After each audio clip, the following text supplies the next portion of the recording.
Hello, folks. Welcome to the channel or welcome back to the channel. If you like this content, please hit the like and subscribe button so we can carry on making more contents. What a stroke of luck for two promoters. Today, we are diving into the fascinating world of the boxing promotions. Let's talk about two of the most influential boxers in the industry, Frank Warren and Eddie Hearn. These guys are making more money than any promoters in history. Fair play to them, and it seems their golden run is just beginning. Imagine Don King, the legendary promoter, watching all this from the sidelines. He must be having nightmares wishing he were part of the era with a few boxers of his own. Right now, Warren and Hearn hold the keys to Turki Alalalshikh's bank. They've set up shop in Turkey's bank, leveraging the financial backings like never before. Turki Alalalshikh is more than happy to keep this cash flowing as long as they keep delivering top-notch boxing events and call him the boss. They've already given Turki Alalalshikh a taste of the magic, and now he can't get enough. The more they deliver, the happier he gets. But Turki Alalalshikh is no fool. He wants best of the best. And if he doesn't get it, he's ready to buy it. Eddie Hearn and Frank Warren are in an enviable position. Eddie has Anthony Joshua, a top heavyweight, and a few other decent fighters. And if he needs more, he can always bring in someone like Deontay Wilder. Just imagine. Frank Warren, on the other end, has Tyson Fury and Daniel Dubois, both heavyweight contenders. When Turki Alalalshikh asked them to put on a spectacular show, they didn't disappoint. They've consistently delivered, especially with their innovative 5-on-5 matchups.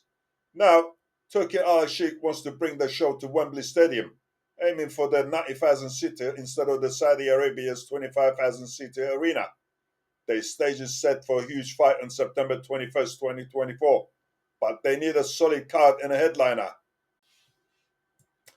Tyson Fury is contracted to fight Usyk in December. That's if he does fight.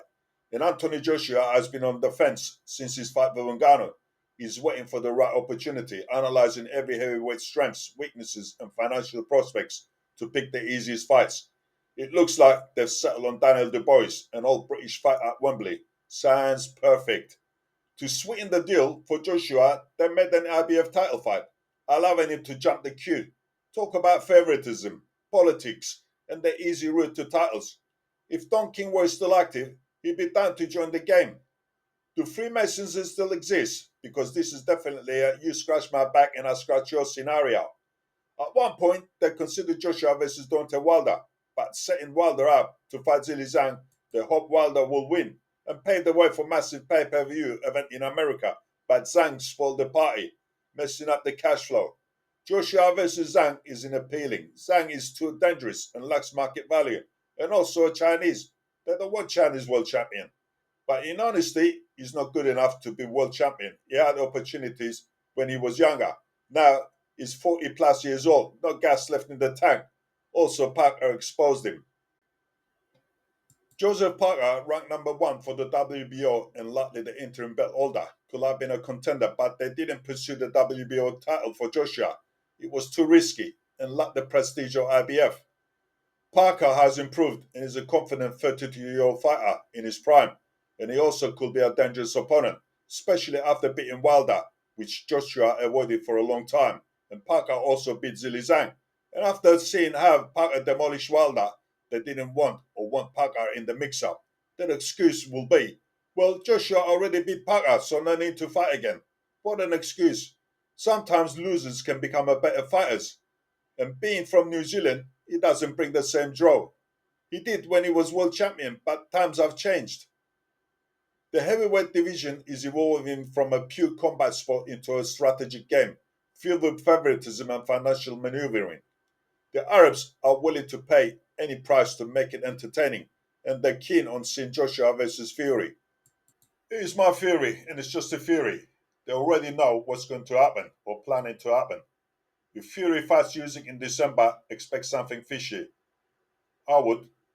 Or perhaps Fury won't fight Usyk at all and fight Joshua, as there is no undisputed title on the line. Or could Usyk give up or split the belts? Or, if under-table deal is done and Fury beats Usyk in a controversial decision or dodgy result, setting up a Fury versus Joshua showdown. But the real fact is, if Fury and Joshua does happen with a controversial Fury versus Usyk result, that will prove whether the Arabs have power to fix fights. This is what happens when one man who has the money power to influence the sport. No one knows what's next except Eddie Hearn and Frank Warren and Turki Alalalshikh. What do you think? Leave your comments below. Thank you for watching. Like, subscribe, and see you next time, folks.